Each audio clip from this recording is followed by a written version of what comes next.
evening, everybody. Thank you very much for coming to this. I'd like to welcome you to the joint Rouleaux Club and Vascular Society Symposium on Equality and Diversity. I'm very excited about the speakers that we've got for you this evening, and thank you for coming.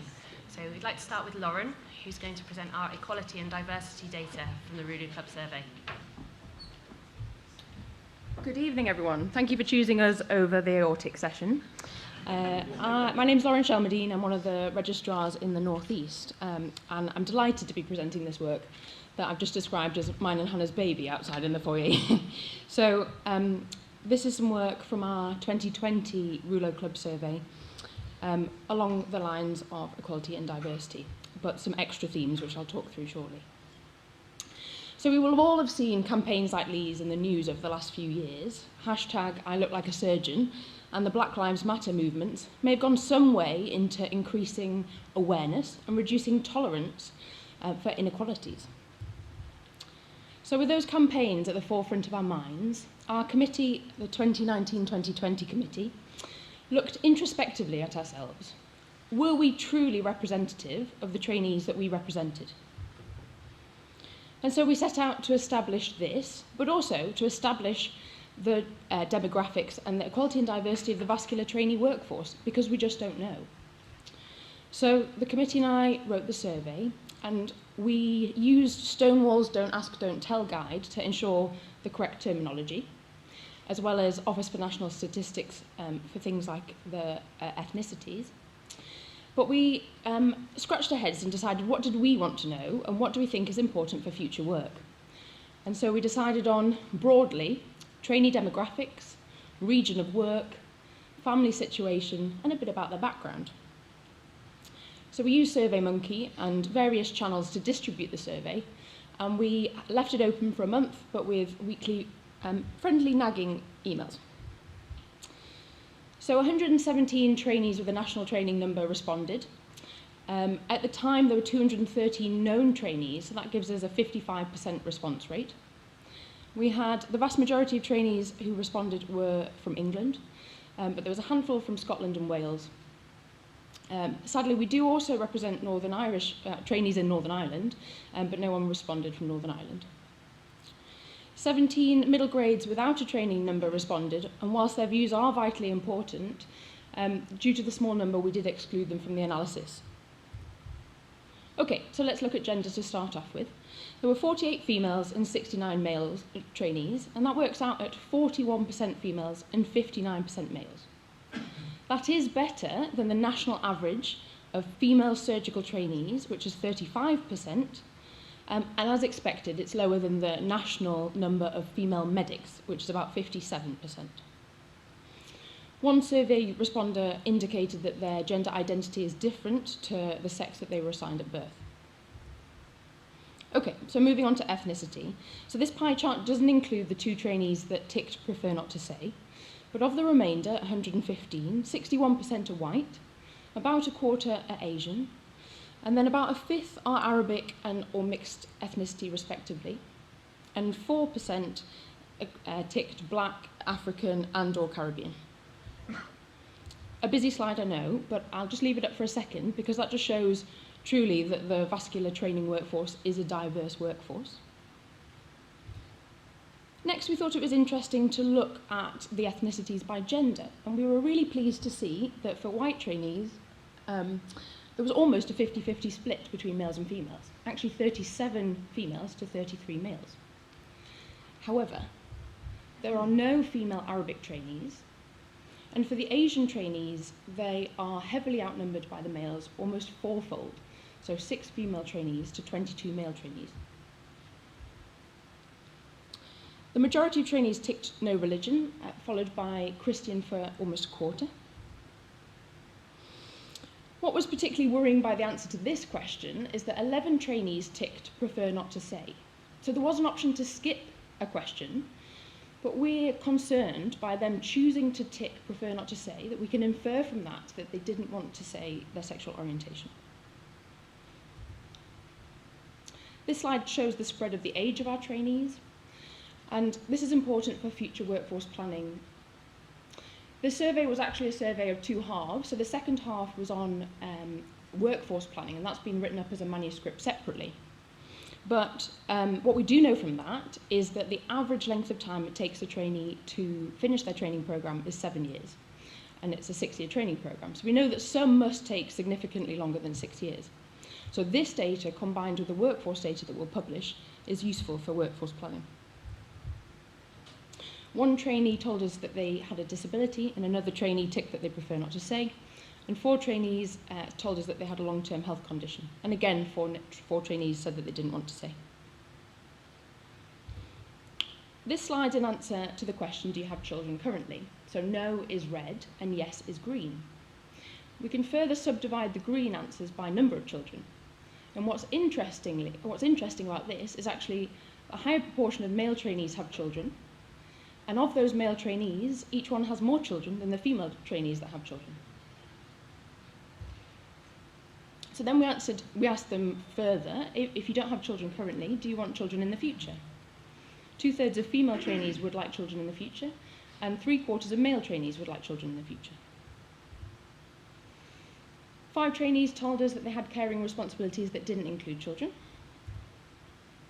Okay, so themes of those last questions are health and disability, children and family planning, and caring responsibilities. And all these go hand in hand with less than full-time working. 10 trainees have taken 11 periods of less than full-time training during their training, and they started that at various stages of their training pathway.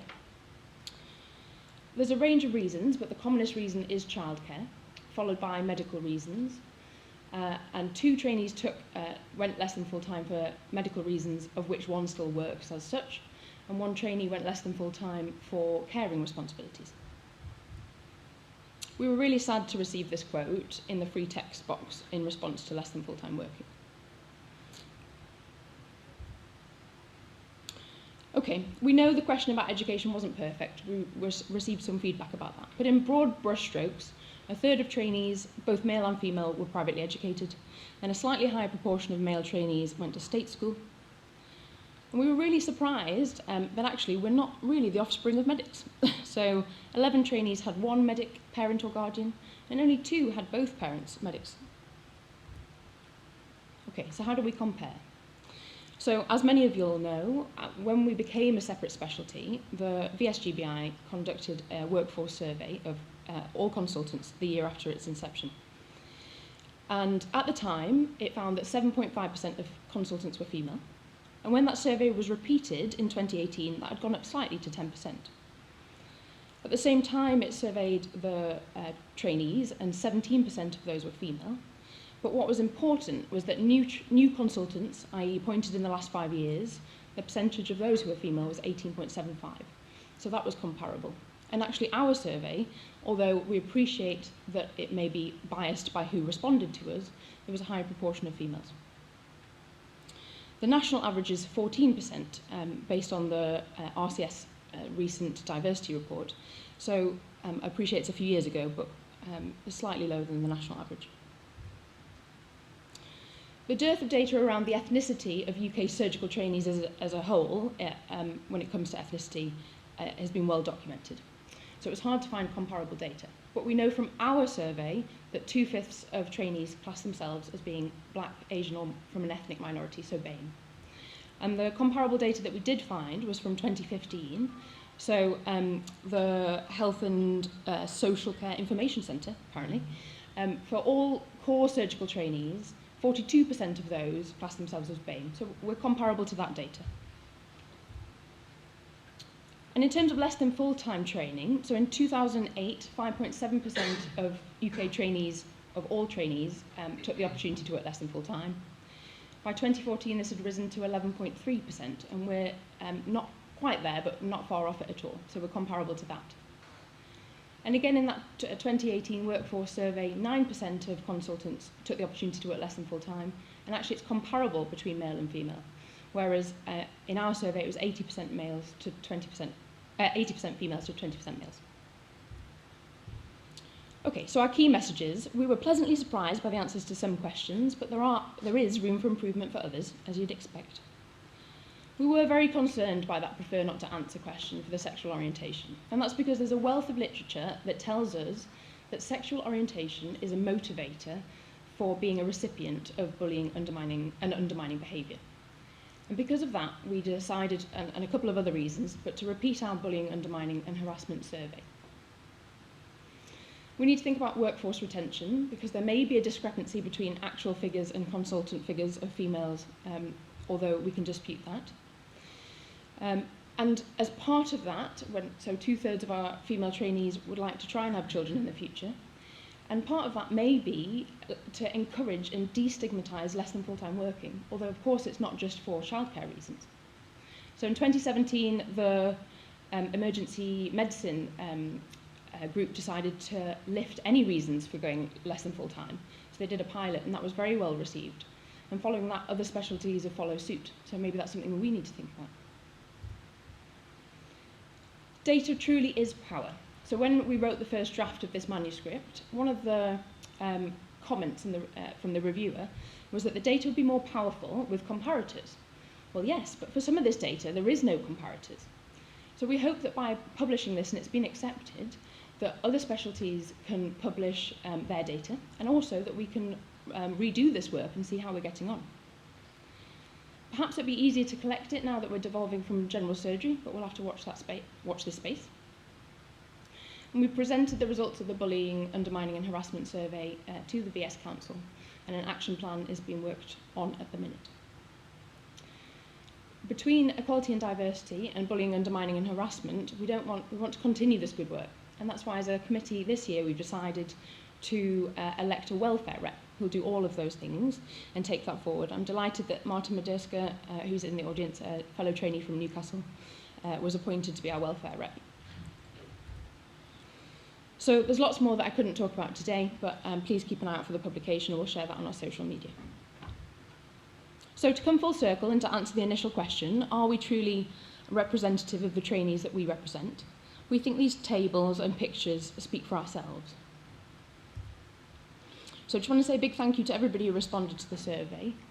In the feedback we did get, it was a little bit long, it was a little bit close to the mark for some people. It was personal and intrusive. And somebody wrote in the comments that they found the questions about children particularly difficult, given that they'd had a recent miscarriage. And if that person's in the audience, we heard you, we're sorry for what you went through. But this is so important. And equality and diversity isn't just what immediately springs to mind. It's about inclusivity. It's about being able to talk to your colleagues at work about your partner, regardless of their gender or your sexual orientation. It's being able to talk about your background, if it's different to other people, or about family planning and without fear of repercussions for your career. It's about being able to talk about if you've had a miscarriage, or if you're struggling to conceive, and that's why you're not quite yourself at the minute. So this is why we felt so strongly about doing this piece of work, for all those reasons. So we're going to publish it as a collaborative model, and so thank you to all my colleagues on both committees, past and present, for all the hard work, and it'll be published under the Rouleaux Club Collaborative, hopefully imminently. So follow us on all our social medias, and I'd like to take any questions. Thank you.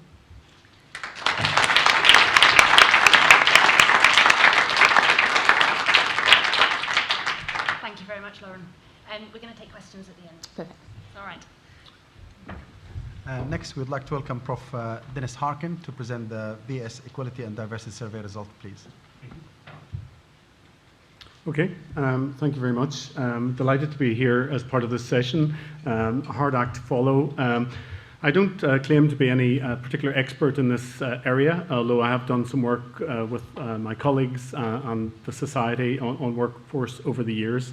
Today I'm going to present on the Workforce Survey, a report from the Vascular Society Workforce Committee, and thanks to all of my colleagues on that for the visionary work of setting that up and progressing that work. I suppose one might ask, why can I speak on equality and diversity? At times, this old picture with me in a bow tie, I can look rather establishmentarian. Obviously, I'm a Catholic. I'm an Irish person, born in Derry in 1968, and grew up the entirety of my life in the Troubles.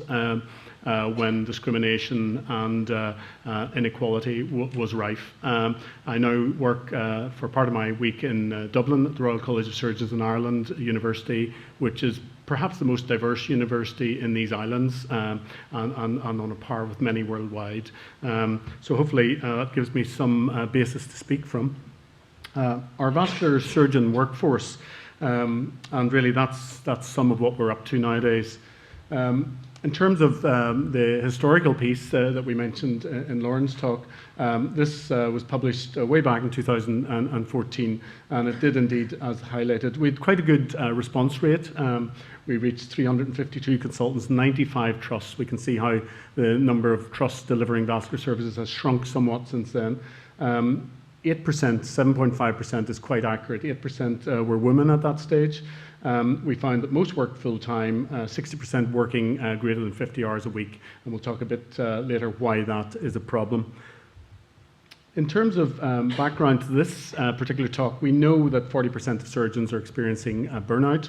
That's been enhanced during the pandemic. We know that rates of physician burnout and job dissatisfaction are rising. We know that surgical specialties such as vascular, the frontline specialties, have workforce deficits. We know that vascular surgeons experience high levels of stress, both emotionally, psychologically, and also physically with the demands of the job.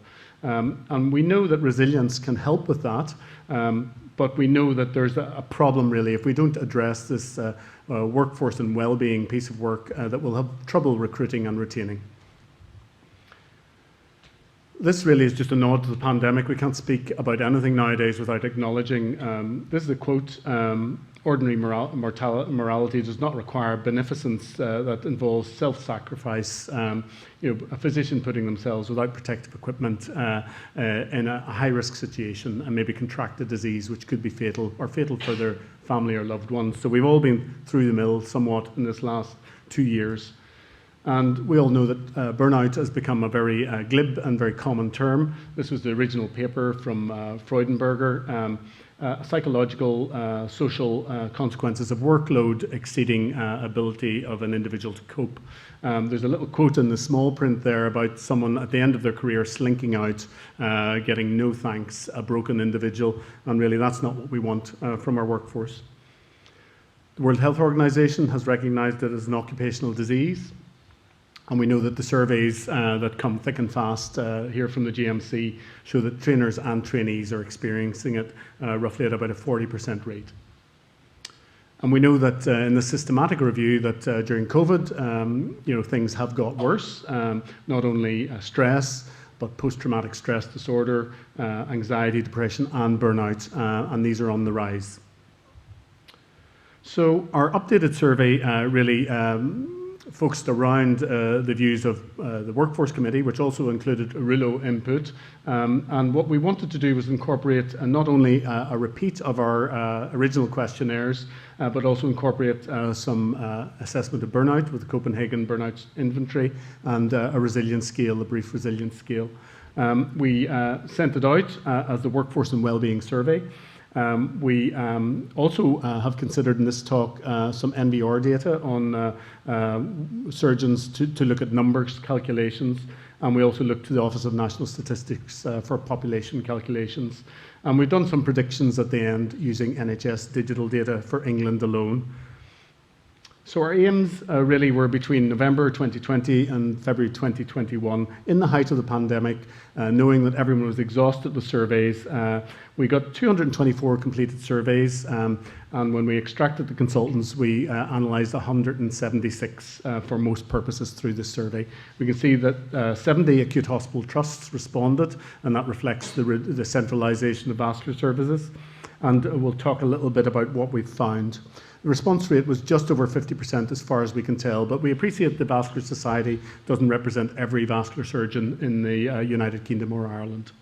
So who are we as vascular surgeons? Well, as mentioned previously, we've been tracking this really since the inception of our new surgical specialty and focusing really on the disparity in gender. We can see 7.5% from 2013 rising to 14.6%. But when we look at new consultants, less than 5 years in practice, that rises to 27.3%. So we are addressing it. And when we look at vascular surgeons and training, very similar to the data that Lauren's presented to you. So I think we're making strides there.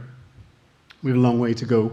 Looking at ethnicity, and we used the census definitions, which are a little bit wordy, and apologies for any confusion caused by those, but those who considered themselves to be of a white ethnicity, 69%, very small numbers choosing a black ethnicity. Asian was a very large group of disparate ethnicities from across a large part of the world, but 27%, and also Arab at 3%. We can see also that 29.1% of the consultants who responded to this survey had been born outside of the UK and Ireland, and that's a very interesting fact. We can delve deeper into that and see if they were educated here or whether they moved here at a later stage in their career, and we'll report that when we publish this work at a later stage. We wanted to look to see if there were barriers then to career progression. Clinical Excellence Awards apply in England. They were temporarily suspended in Scotland and Wales, but back again, and permanently suspended in Northern Ireland, and that might explain some of the workforce issues there. But we can see that when we looked, women were much less likely to receive any award, and none at that stage had any senior awards. So definitely there was a problem there. Race, ethnicity did not seem to adversely impact on that, but obviously we can't be entirely sure about that because of this relatively small cohort that we were looking at. And are we making a change? Well, I was just thinking when I was looking through this again, I'm going to get slapped by Ginny Boberick, who's not here, but certainly on the gender front, we're putting appropriately skilled, knowledgeable, wise people in the right positions, and really there's been a lot of progress in that regard. Obviously Avril Mansfield from a way back, but some of your contemporaries, including Hannah there, hopefully that's an appropriate picture. Scope of vascular practice, well, most surgeons perform a bit of everything. We know that the key point here we wanted to draw out was that we are developing peripheral angioplasty, and that rate was in the ILAC 37%, and in the infrainguinal region a little bit less at 30%. Most people are doing them in a hybrid theatre, and obviously some of the complex open and hybrid procedures are being centralised. Hours worked, well, this will feed into some of the comments we make later. We are all contracted to work too much, well over 10 PAs, average being 12, and we're all self-reporting, working well in excess of that. Now, some of that might include private practice, but definitely once we get above 50 hours, we know that impacts on safety, burnout, and various other health issues. On-call rotas are improving, rotas are combining, we're getting larger teams, and most people now are above a 1 in 6 in terms of their rota commitment, but that's important for workforce diversity as well. Intention to retire, this was an interesting thing. Obviously some people are just old and need to retire, and some people need to be tapped on the shoulder at times, but the pension, and those who are eligible to retire on a full pension at 60, that's a big issue now for the coming years.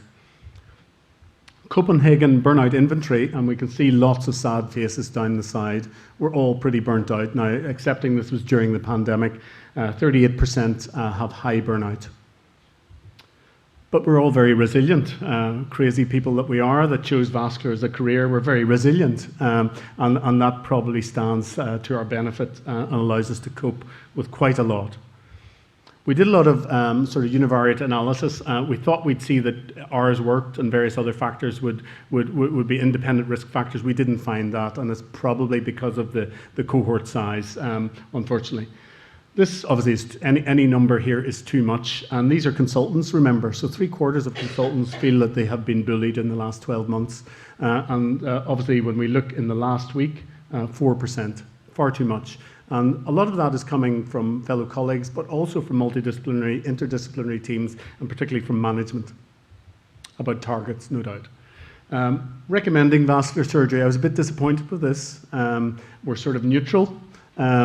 Only 1/4 would comfortably recommend it to a family member, and we saw from Lauren's data that maybe we don't all derive from medical backgrounds. I know that all of my children have gone into law. I know one of my best friends who's a lawyer, all his kids have gone into medicine. So there you go, grass is always greener.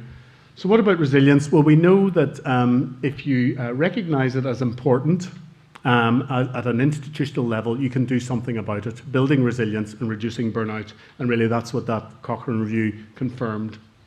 This is my good friend Colin West, who'll be coming to speak with us in Dublin next April at the Mayo Clinic. And they have shown really in a number of instances that if you have the right policies in place, you can monitor build-up of stress, measure it, intervene, and prevent really progressing to the far end, which is lapses in professionalism, which is what we're trying to avoid. That's the PERMA model of happiness. I'll not dwell on that. Take a read at that, look it up. Do we have enough vascular surgeons? Well, we feel we don't. There's a great regional disparity. We can see poor old Northern Ireland there, and I've gone to work in Dublin temporarily. So 1 per 100,000 is the target. Dreadful in Northern Ireland. We can see that Wales is actually doing the best at the moment, but nationally we're not meeting that. Workforce needed in terms of increasing numbers, and really the figures speak for themselves. It's in the broader report, but we need increases between 22 and 125%. And we looked at NHS digital data for England, trying to work out, how much do vascular surgeons do. Interestingly, they don't list vascular surgery as a primary admitting specialty, and that's a big problem, and we've brought that to the door of NHS Digital and Health Education England, and they're working on that. It's because surgeons don't register as vascular surgeons at their trust level, so it doesn't feed through to the data. They're being counted as general surgeons. But we can see a growth in finished consultant episodes, admissions, waiting lists year on year over the period, and then we've extrapolated that forward. So we can say that we need to grow by 28% to meet demand, and really this is only this form of demand. It doesn't allow for population growth and changes in work practices. And we fed that information back to the commissioners and the powers that be, and they're working on that. Vascular surgeons in training, we need more. I think we've done fantastic as a specialty, both in terms of the Vascular Society and the SAC. Initially, we were given 22 trainees. We're getting 35 per year now, and we're continually feeding back this data. As Lauren says, data is power. We need to increase the number quite considerably. Workforce predictions, really they speak for themselves. We need to do better. We need more trainees, and we need to account for increased activity over the coming years. So do we have enough? Not yet. Self-care for professionals, you don't need to read that. Create boundaries, be creative, positive, listen to your body, find out what restores you and do it. Permission to feel good, so you'll do that at the gala ball tonight. Our key findings, we need expansion. We need less working and contracted hours. We need to increase gender diversity further, but we're getting there. We need to have ethnic diversity at all levels, including on council and steering groups. Loss of experience is a grave concern, those senior people retiring early. Burnout levels are high, resilience is also high, thankfully. Harassment, bullying and undermining is still there, unacceptable, and we need to prioritise the health and well-being of our membership. Thank you very much. Keep well.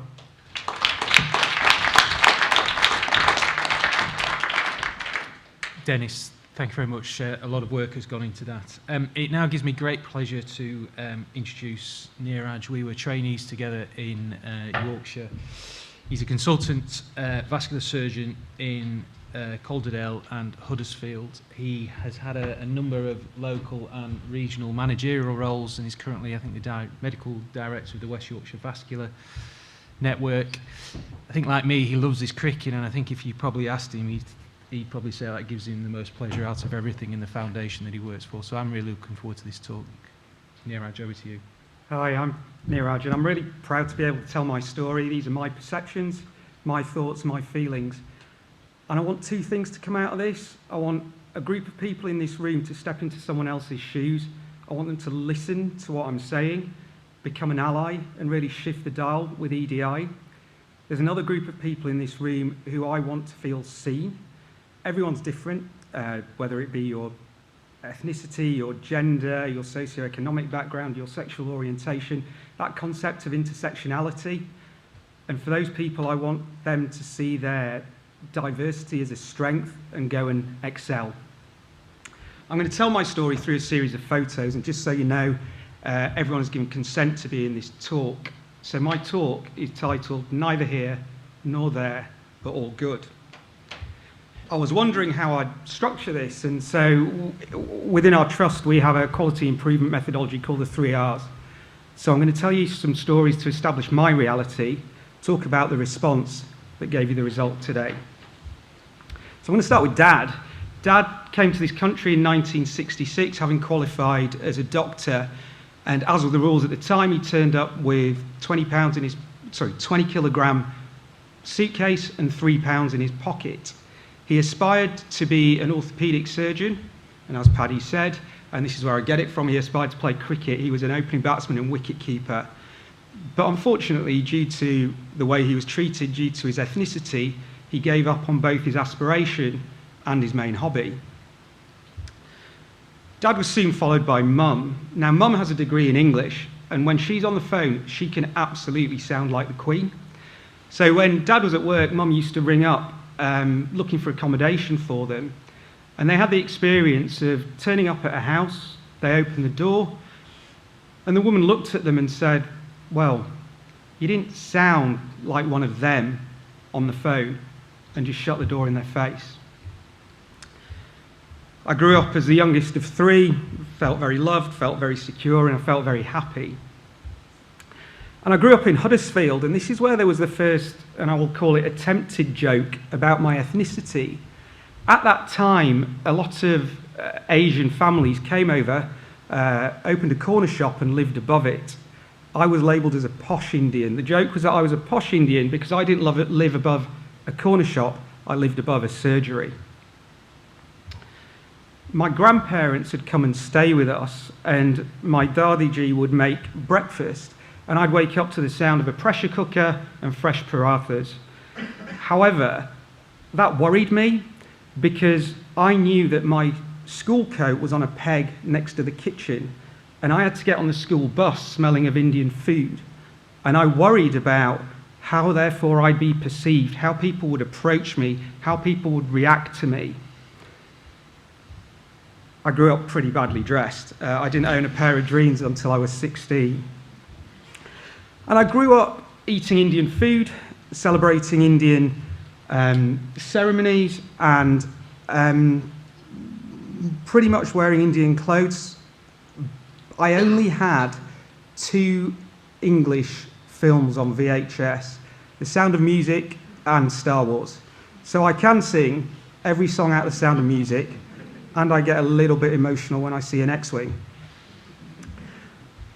One of Dad's other aspirations was to buy a maroon Mercedes, and with an immense amount of sacrifice and an immense amount of hard work, he achieved that. But one morning he came down to find the word Paki graffitied right across the garage, and the fact that someone had actually urinated on the car. But despite that, I felt safe. I was in a bubble. I then went to college, and that's when my real adult life began. And there was a group of Asian kids who were only friends with other Asian kids. But because of my friends and the way I spoke, I was called a coconut or a bounty bar. I was abused by them, being brown on the outside, white on the inside, somehow suggesting that I was betraying my heritage or not being true to my skin colour. This text says, "Hello, my name is Niraj. I've had various pronunciations, Nirash being one of them, and very commonly with my surname get Bashin or Basin. But the worst one is when people say, do you know what, that's just too complicated. I'm just going to call you Bob. No, you're not. The other thing is, where are you from? Well, I'm from Huddersfield. No. Where are you really from? Oh, well, actually, I was born in Kent, but my family moved up to Huddersfield when I was a year old. That's clearly not the answer they're looking for. I graduated from Guys and Tommies, did my house jobs down south, and then my first SHO job was in the emergency department here at the Royal Halifax Infirmary. That's where I was attacked because the patient did not want to be treated by a Paki.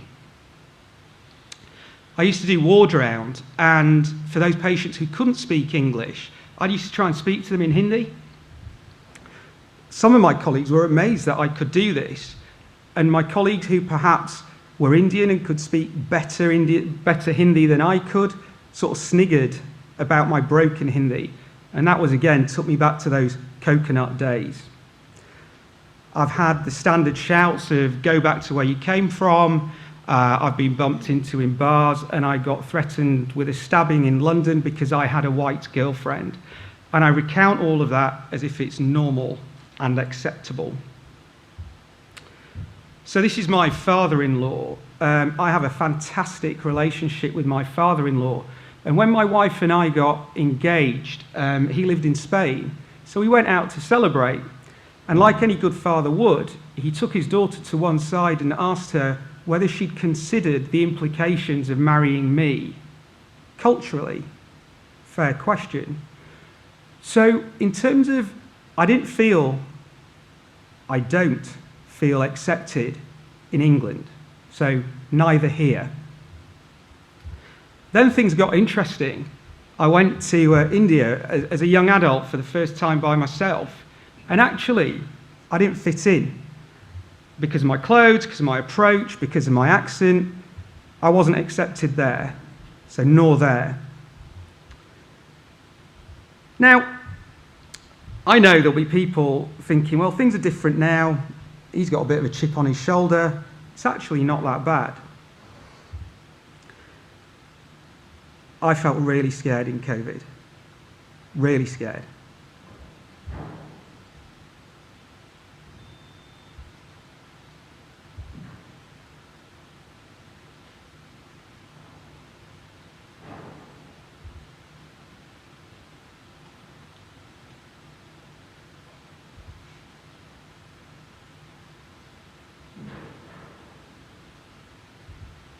So, my reality is when it comes to belonging, identity, acceptance, neither here nor there. So what was the response that got to the result of all good? So these two you saw before grew up into a corporate lawyer and a fighter pilot. They didn't do anything as such. I didn't identify them as role models, but I watched them, and they removed that perception of a glass ceiling. They showed me that anything was possible, and they made me believe that there was no limits. My response was not intentional. My response was delivered to me by other people.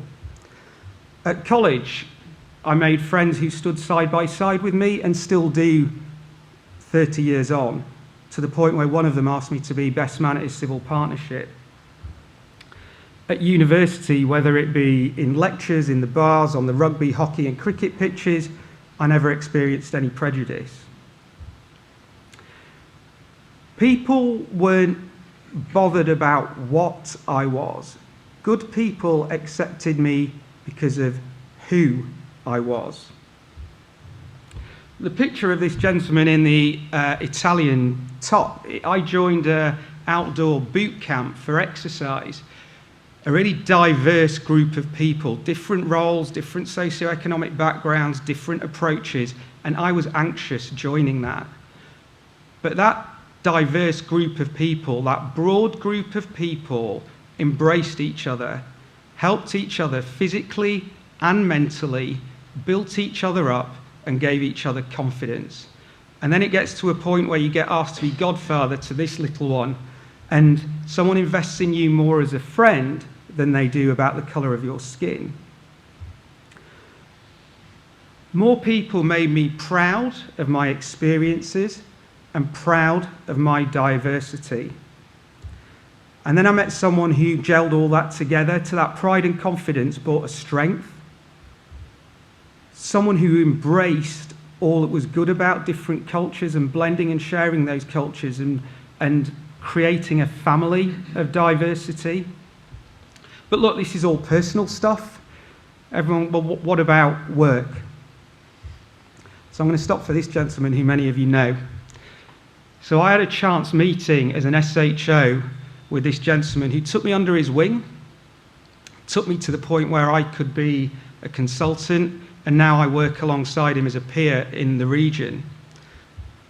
Along with the others on this photo, I knew that if I worked hard and I hit the expected standards, I'd be fine. The colour of my skin was not an issue.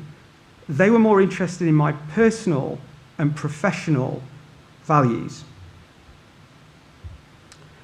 I then didn't find a place of work, I found a home. But what I was aware of is that still I wanted to change things. I was standing in car parks and corridors saying, that's not right, this could be better, we need to do something different. But I realised the best way to change things is by doing it from the inside. For being a role model and showing that your diversity can be a strength. So I applied to be Associate Medical Director. I was given the opportunity to lead, and that's when my racial awareness grew even further. I understood that I had a responsibility to help others. And what was clear is I did not want to be Associate Medical Director to fulfill an organisation's target. I don't want positive discrimination. I wanted to be there because I was the right person for the job with the right skills. So actually, other people created the response for me. They brought more positivity that overwhelmed that negative reality. My differences are my strength. I know that if an elderly Asian lady walks into my consultation, I can form the same trust, rapport and empathy with her as I can with an elderly Yorkshire gentleman who walks in and starts his consultation with, "Now then." So, the result, is it perfect? No. I'm still really conscious in certain situations, but I will take the confidence, the pride and the strength that others have given to me, and I will demonstrate behaviours that give those negative people absolutely nothing. We are as comfortable in either situation, and my boys are as happy cooking a roast with grandma as they are cooking chapatis with Dadi Ji. So the result is all good. I have the confidence to do this because I saw other people do it. Jasser Ahluwalia gives a great TED talk specifically about mixed heritage, but he talks about being both, not half. And it may be semantics, but it's important. You're not half of anything, you're both. Sacha Dhawan, in this article about being Indian by heritage, but British by birth, talks about being the best of both. And we have a responsibility to those people who come after us, because you cannot be what you cannot see. So, diversity makes you stronger as an individual, as a profession, and as an organisation. I hope some of you have stepped into my shoes, continue to be curious, become an ally, and help shift the dial on EDI. I really hope some of you here feel seen. I hope some of you go away from this and your diversity becomes your strength. I want you to be confident, I want you to be proud, I want you to be strong, and I want you to go and achieve, and I want you to go and excel. Thank you.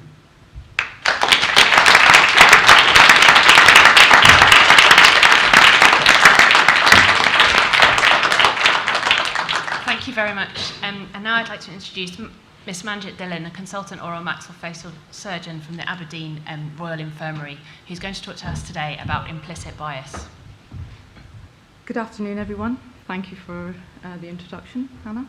I'm honoured to have been asked to speak to you today, although I do feel a bit of a stranger amongst you as I'm not a vascular surgeon, and I'm also an imposter as I'm going to speak to you about a subject I'm no expert in. You will also notice that the title of my talk strays from the programme, so please bear with me. My journey through my surgical career exposed me to some rather challenging experiences and human behaviours which often left me confused. And with my scientific mind, I tried to rationalise and make sense of these experiences, to try to understand myself better and also others. And in doing so, I came across the concept of implicit bias. This is a vast topic, and I'll only be able to skim the surface, but I hope to share with you some of the things that I've learned as an ordinary jobbing surgeon, which at times gave me comfort, but also shook me to the core. So this riddle has been around for about 30 years, and many of you may know it. Have a go at answering it. A father and son are in a car crash that kills the dad. The son is rushed to hospital. Just as he's about to go under the knife, the surgeon says, "I cannot operate, that boy is my son." Any immediate answers that come to mind? Very good. If you guessed that the surgeon is the boy's gay second father, you get a point for that. But did you also guess the surgeon could be the boy's mother? Hands up if you didn't get that straight away. Thank you. Thank you.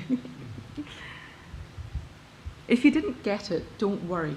You're part of a surprising majority for whom the gender bias and stereotype of male surgeon is so strong and powerful, it blocks the possibility that the surgeon could be a woman.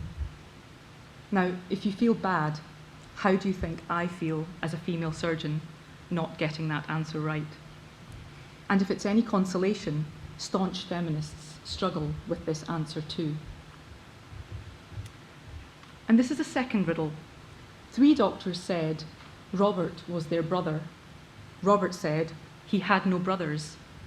Who is lying?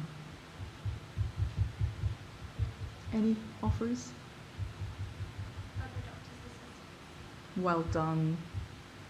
Did everybody get that immediately? Hands up if you didn't get that Robert had sisters straight away. Very good.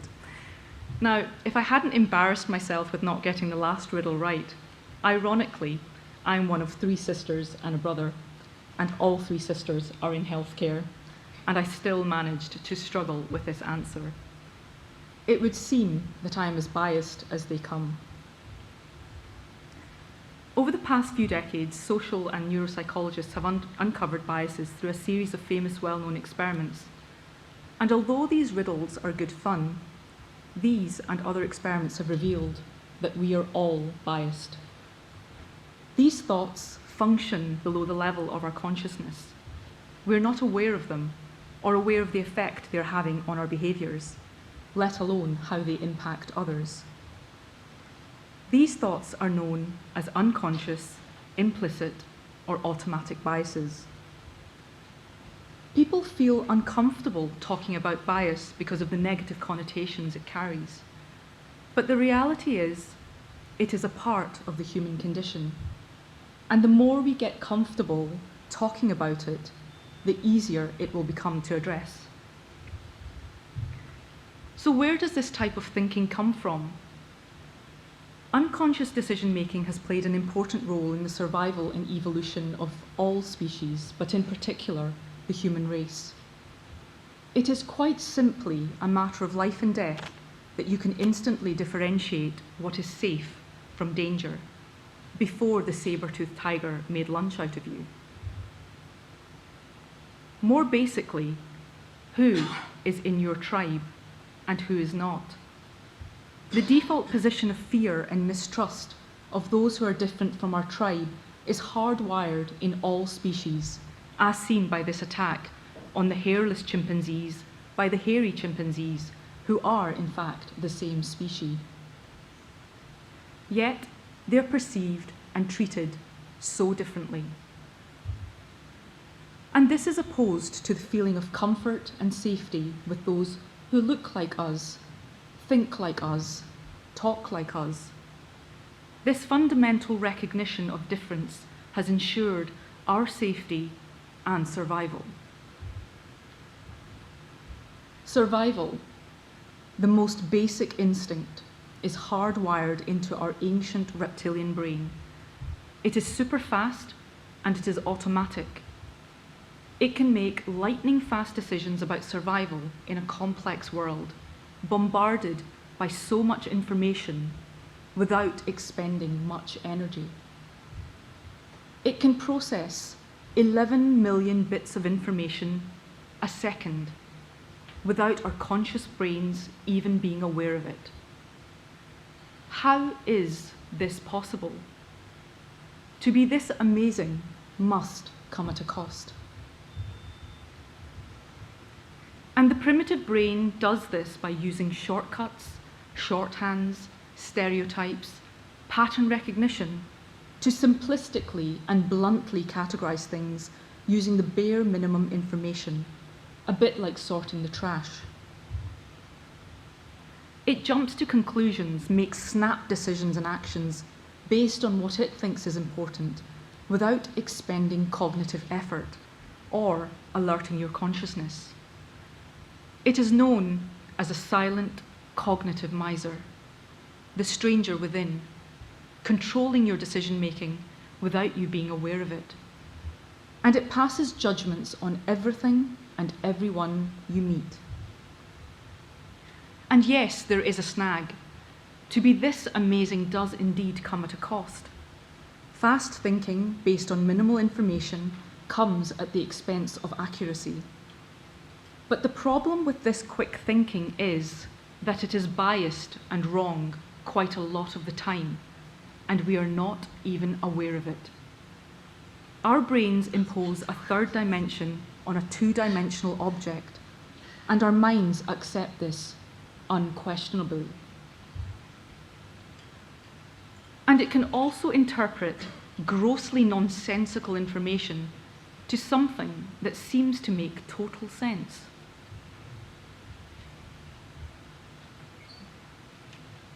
Could anyone not read that, by the way? You all can. And it is because we don't see things as they truly are, but we see them through a lens coloured by bias and blocked by tiny little blind spots. So how does our reptilian brain impact how we perceive the differences between fellow human beings? The Harvard Implicit Association Test, known as the IAT, was introduced in 1998, and this psychological test reveals unconscious attitudes, automatic preferences, and hidden biases. The test only measures the fastest response, which is uncontaminated by the conscious mind, to classify concepts into two categories. You too can try the test free online and assess your biases in many different categories. Consistently, speed testing uncovers more bias than what is self-reported by individuals who are outwardly fair and espouse egalitarian views. To date, more than 22 million responses have been collected, and the data is compelling. There are numerous different biases, and they're all fascinating, but I only have time to talk about one to illustrate the point of how the stranger within can impact on the lives of others. The race IAT, the most fascinating of them all. Over 75% of respondents on the test, including all races and ethnicities, have an automatic white preference over blacks. Yes, many people of colour have a white preference too.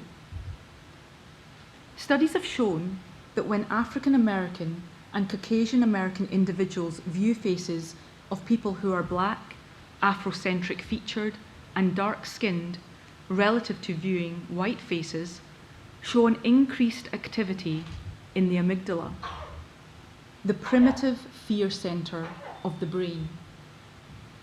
The exact same response occurs when we encounter unfamiliar, suspicious, or threatening stimuli, taking us back to the saber-toothed tiger. We might not be living in the same world as primitive man, but we still continue to perceive unfamiliar as threatening and potentially dangerous. But we also live in a complicated world where education, media, society, cultures, and traditions place a thumbprint on our unconscious minds. People of colour make up under 13% of the UK population, with black people making up 3%. The UK government data shows that if you're black, you are up to 26 times more likely to be stopped and searched compared to a white person, despite blacks being a significant minority group. And this over-scrutiny and disproportionality is also seen in the medical profession. BAME doctors are twice as likely to be referred to the GMC by their employers for fitness to practice concerns than white doctors. BAME GPs are 3 times as likely to be reported to the GMC. How do these statistics impact on people of colour? Does it change their practice? Could it make them more defensive? Are they working in fear?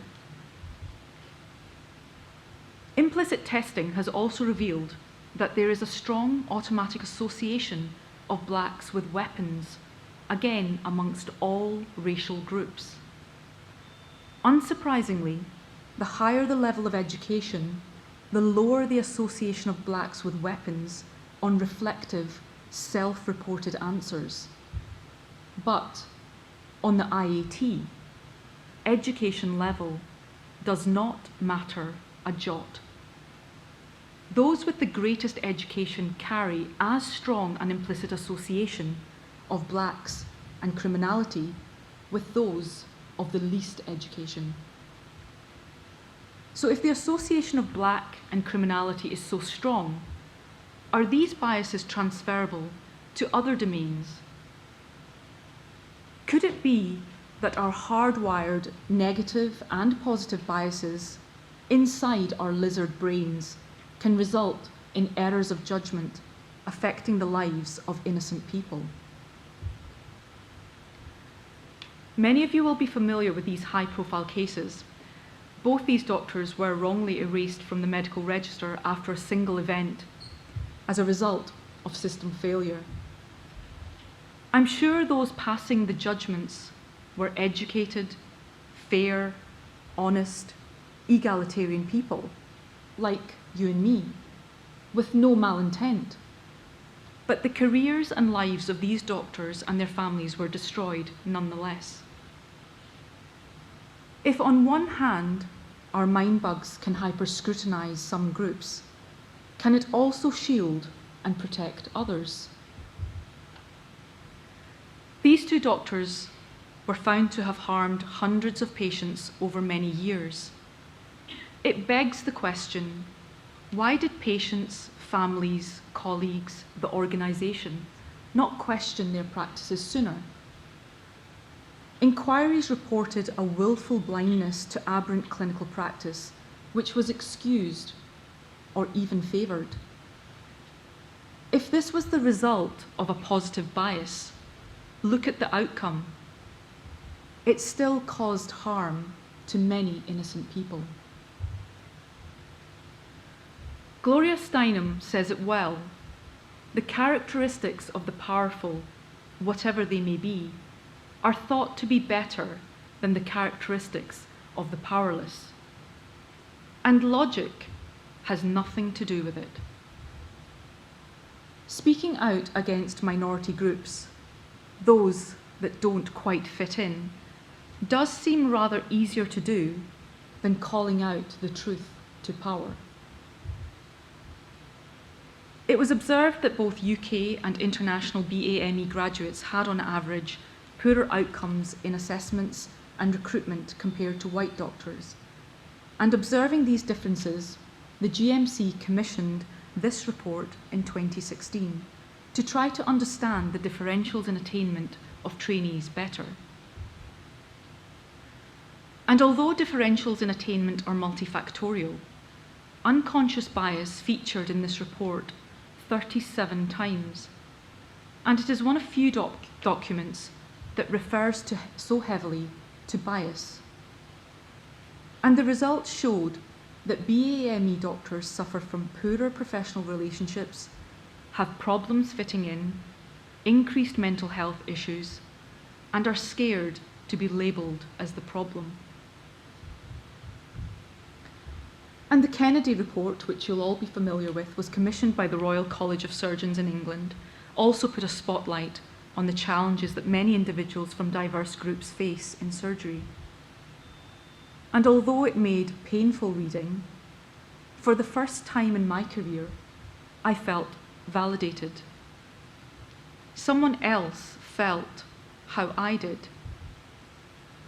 And no matter the type of implicit bias, be it race, gender, or others, the behavioural manifestations towards these groups and the impacts on them are all the same.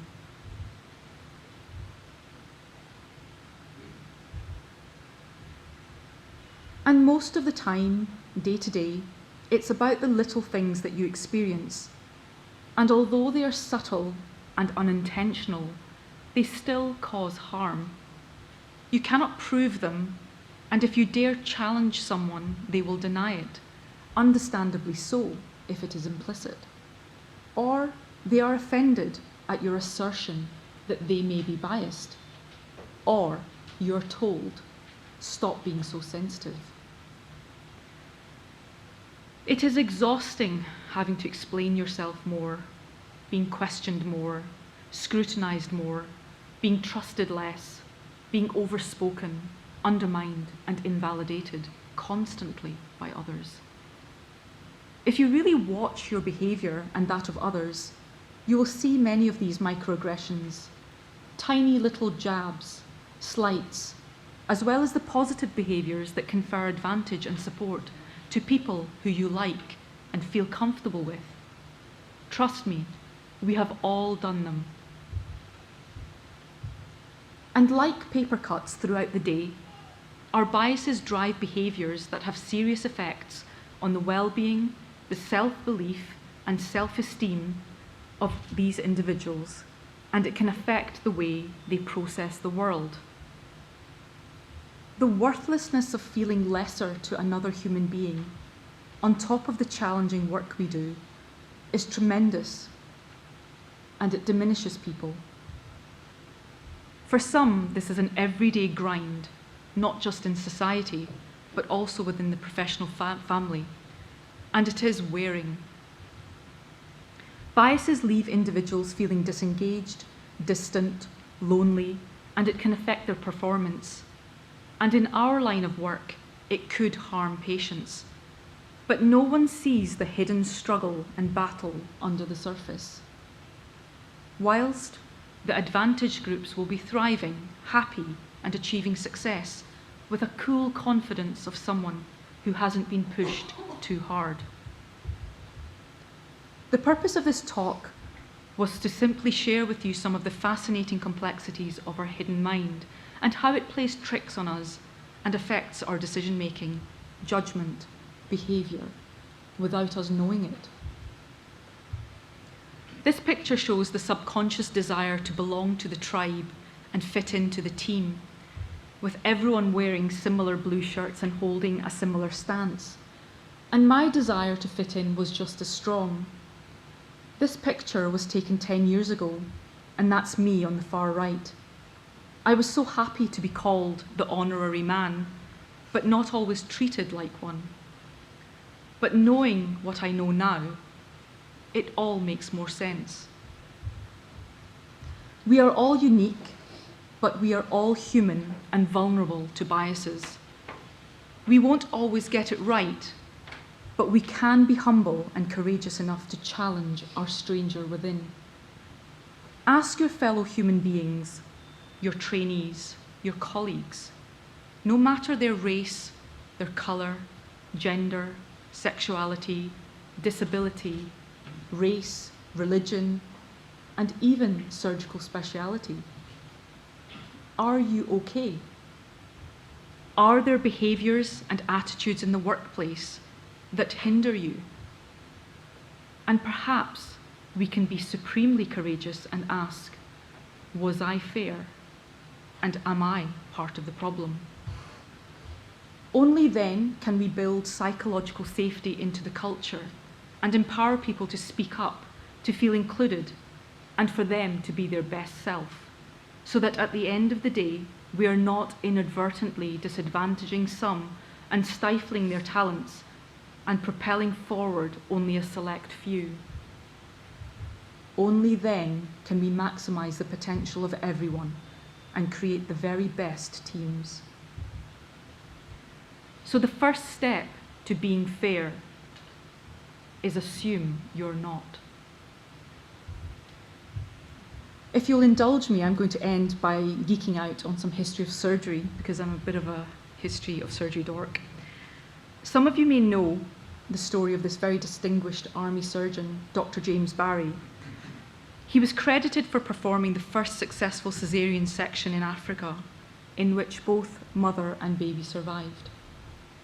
During his work in Africa, where slavery and racism were the norm, he effected significant improvements in public health for slaves, prisoners, and the mentally ill. He attained the highest medical rank in the British Army, that of Inspector General of Military Hospitals. Barry's last wish was to be buried in the clothes he died in. In 1865, this wish was not followed. When the maid undressed the body, she discovered two things: female anatomy and stretch marks from a pregnancy, the result of a teenage rape by an uncle. Margaret Ann Bulkley, born 1789, wanted to live the kind of life which during that time was not possible for women, who were barred from education and certainly not allowed to practice medicine. Yet, undercover, she circumvented the biases, the prejudices, the inequalities, the injustices, and did something beyond the realm of what was allowed for her gender. And for more than half a century was a man, a soldier, a surgeon, and a humanitarian. This inspirational story tells us many things: the penalty and punishment that society imposes on those who don't fit the stereotype, and how much our implicit and explicit biases can stifle people from being their true self. But most of all, this story shows us how far we have come. And I stand here today, a surgeon, a brown woman, and my authentic self. Thank you for listening.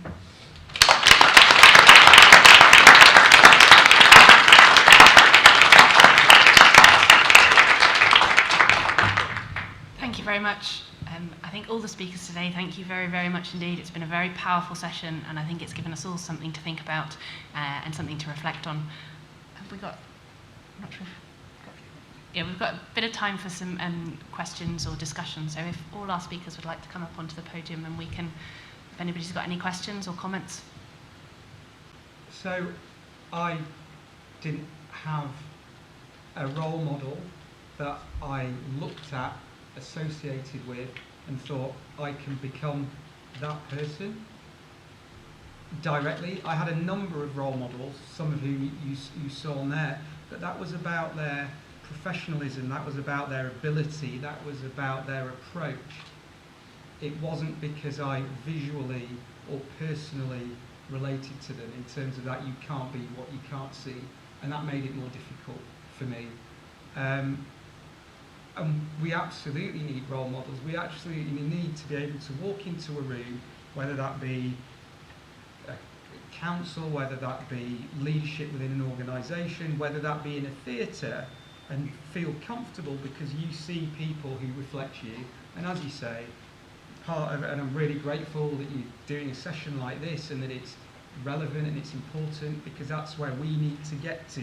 Like I said, we need to move that dial where anyone with those protected characteristics can walk into a room and think, you know, that represents me.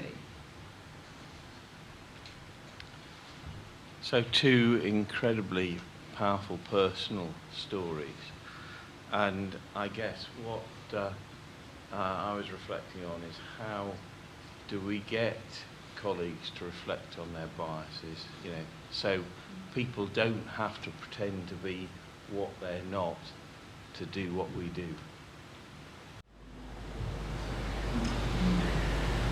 As a non-expert in the field, it was quite challenging to try and package such a huge subject into such a short space of time. But one of the biggest elements of this is what can we do about it, and how do we challenge our biases. And I think from what I've read and what I understand, it's difficult, but the most important thing is that we acknowledge it and learn to accept it.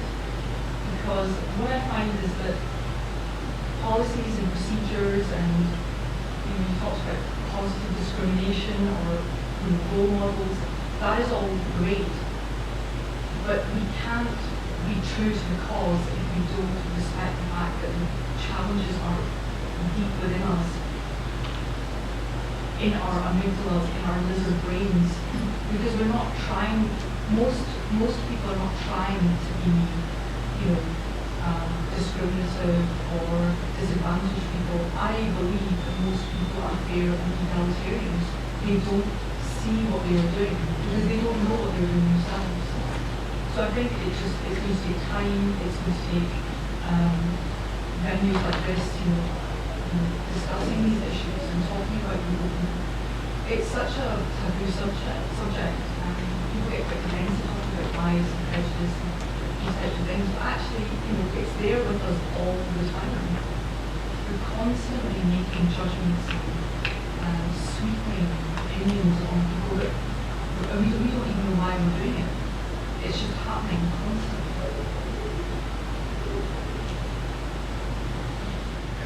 Thank you very much indeed for a really powerful session. I think we have a lot of problems, but I think we are starting to discuss it. I mean, if I go back in time 5, 8, 10 years ago, there's no way that this would have happened. We wouldn't have had these conversations, and I think we're beginning to take that journey. I thank the Rouleaux Club and the juniors for you're more up to date, you're more aware of it, you're bringing it to our attention. I don't think any of us, certainly I don't feel perfect. I feel I've got problems. I think I do my best, but it's not always great. And I think one of the things that's come out is there's a huge, it's almost like a bandwidth problem for me. There are so many things that come out. You're thinking, yes, yes, yes, but I feel we need to try to work on a couple of the really big issues, and I'm pleased that the workforce, we set it up 2 years ago. It's starting, but we've got an awful long way to go. I thank Dennis for the huge work he's done over the years. But I guess the good news is we started, and it's more open, and congratulations. Thank you very much for what you're doing. Hi, Penny, medical student from Leeds. I really took something away from each of those talks, and it's so good to have a diversity of talks today, and from even somebody who's not a vascular surgeon. It's great to see other specialties here as well. So thank you very much for talking today.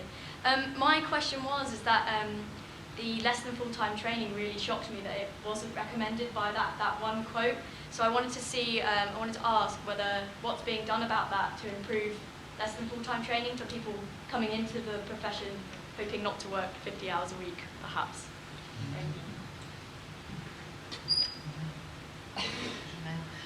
Having been a less than full-time trainee for most of my training, it's not been easy, but it's about our training program directors, our trainers, acknowledging that the needs of trainees are different, and working with HR are a lot of the barriers a lot of the time because they just don't understand it. But the more people that do it, the more it's talked about, the more it's promoted. I think since I started as a trainee in 2013, it's been a while. Things have moved on, it has got better, but we've still got a long way to go. Fantastic talk. So I actually wanted to come up and answer that question from that point that was made about the less than full time. So historically, when Hannah was on the SAC, the question was asked, what's the difference between a trainee that spends 50% of their time doing clinical work and 50% of the time doing research? and a trainee that spends 50% of their time doing clinical work and 50% of the time looking after their child. And there clearly is no difference, but they are or were represented differently with the system. And so with the SEC, we've asked about that. And in relation to, so the answer I can give related to the new curriculum is that the new curriculum assesses you on competence. It doesn't assess you on time. So the less than full-time trainee can undertake an MCR, and the MCR recognises competence. You don't get the extra added on time that pushes the end point way down the road, and you can finish it in a more appropriate time frame. So just to make the point that the 2021 curriculum, this is pan-surgical, the 2021 curriculum made a big change in the recognition for less than full-time training. Medical student from Newcastle. Lauren, I was interested in well, thank you for a very good session as well, everybody. I was interested in the question you asked about people's parents who were doctors. Did you ask the question just for doctors or for kind of other healthcare professionals? I guess the second part of that is, do you think that the question you're asking about maybe an advantage in careers and in training is just from being a doctor, or if your parent was a pharmacist, physio, etc., would that have any bearing on people's careers and training? Really interesting point, Jack, thanks. We didn't, just simply because it was so long already. We wanted people to finish it. So no, we didn't, but I think that would be fascinating. And a bit about role models, because actually, is that role model, is your role, or would it even have put people off, maybe? But no, so we didn't. But there is future work that we can unpick, but it's a starting point for all those. And my point about the education question was that we got some feedback saying that you didn't say, did you spend part of your time in private education or part of it in a state school? But if we subdivided all those questions, it would be too long. But for future work, I think that would be fascinating. Any other questions? No, thank you all very, very much indeed.